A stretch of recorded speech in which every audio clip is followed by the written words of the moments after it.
Hello everyone and welcome back to the channel. In this video today we're checking out why no one wants to fight the A-10 Warthog. So if you guys want more reaction to military type videos, drop a like on the video, subscribe to the channel, and let's get right into it for today, my friend. Let's go. These videos are super interesting, so let's see it. I mean, they're so cool. Just the technology is so advanced. 5 reasons why no nation on Earth wants to fight the A-10 Warthog in a war.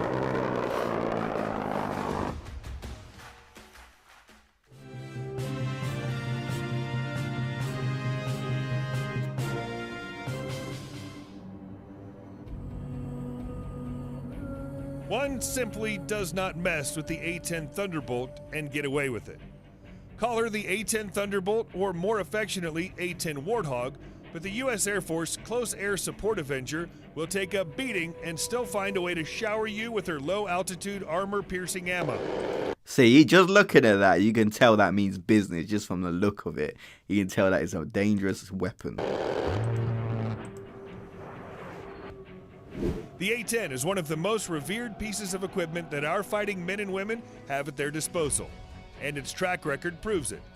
The 30mm GAU-8A cannon that sits on the front of the A-10 with its barrel protruding from the nose is one of the heaviest automatic cannons ever mounted on an aircraft. Since the pilots are protected by titanium armor, which also protects parts of the flight control system, the A-10 can linger longer in the battle zone in all kinds of conditions, including low visibility and darkness. The A-10 Thunderbolt has earned its reputation thanks to the bravery of her pilots and her performance above the battlefield. We're proud to give a little respect back to those who've served our great country and share a few of the reasons why the A-10 Warthog is an aircraft that should never be taken lightly. Wow, look at the movement though. 1. Armament. Here's the total count.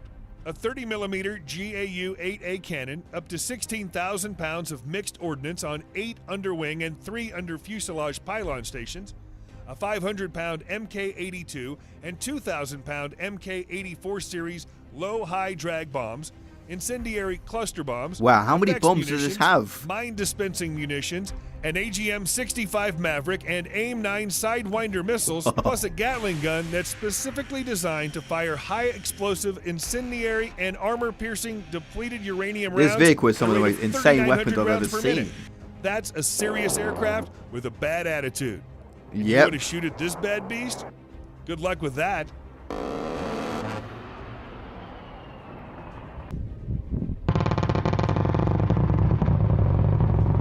That Jeep does not stand a chance.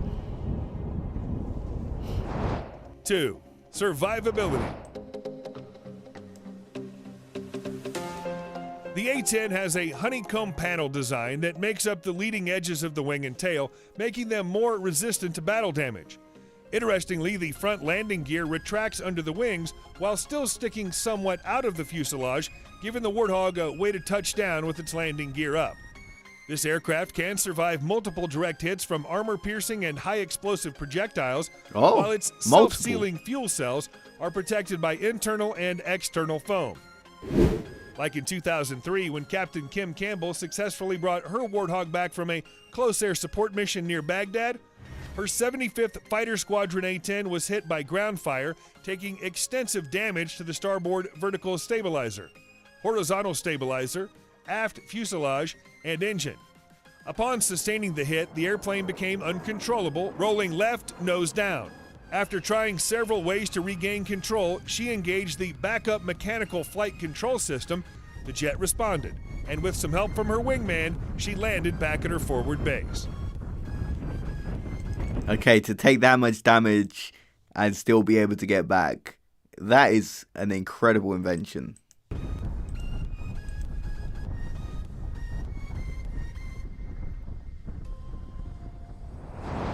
3.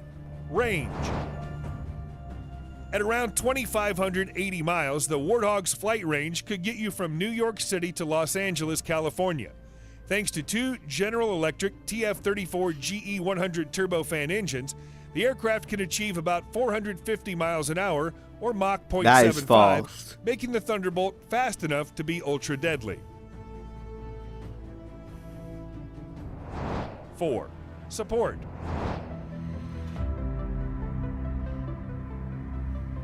The A-10 Warthog has immeasurable value to our U.S. troops on the ground and plays a critical role in our military strategy in the Middle East and around the world.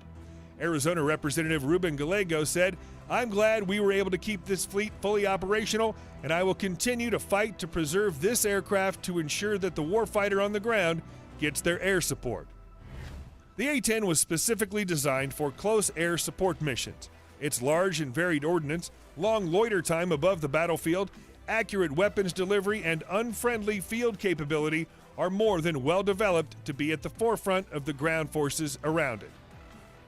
As the U.S. Air Force says, the low-altitude safety and targeting enhancement upgrade provided computerized weapon aiming equipment, an autopilot, and a ground collision warning system, which includes multi-band communications, global positioning system, and inertial navigation systems, infrared and electronic countermeasures against air-to-air and air-to-surface threats.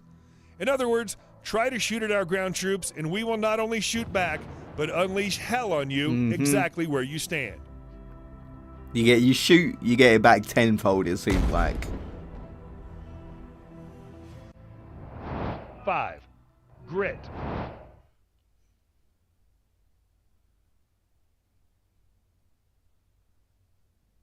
A-10 pilots have night vision capability to conduct missions during any hour after dark. The A-10 was also designed with a fast maintenance turnaround time in mind to keep it on the battlefield. Things like damaged wing skins that can be replaced in the field, the cannon creating so much smoke while it's being fired that it looks like a forest fire, and a Gatling gun that fires rounds the size of beer bottles makes the Warthog deserve Yeah, look at that. It's like, if you're not paying attention, it's kind of hard to spot, so I can see how it could get the advantage over the enemies. its moniker, the Cross of Death. Certainly the most important thing to remember is the pilots who fly these winged wonders and the ground crews that maintain them. Our fighting men and women are the real heroes, and the A-10 Thunderbolt is just another tool in the fight for freedom, and a tool that works quite well, thank you. Contemporary Air Force F-15 and F-16 pilots like to joke that A-10s don't have instrument panel clocks, they have calendars. At the time, the Air Force's high-tech fighter faction, which included most of Air Force leadership, considered the twin-engined straight-wing attack airplane an anachronistic dud, unfit to operate in the modern battlefield, where it was supposed to kill Russian tanks. Whether you're talking about a sophisticated stealth bomber or flying machine gun, it's never easy to bring a new warplane into being. How the A-10 program survived its first few years is a complicated story. Former A-10 pilot and author Colonel Arden B. Dahl, retired, contends that the Thunderbolt II made it to production by prevailing in two key political battles. Between the maneuverability and the survivability, the A-10 Fleet Fighter Squadron has taken on Operation Enduring Freedom, Desert Storm, and ISIS wherever they may be, making it one of our best weapons in the fight for freedom around the globe. Okay, it's had a lot of incredible battles, it seems like. It's been used in a lot of incredible battles.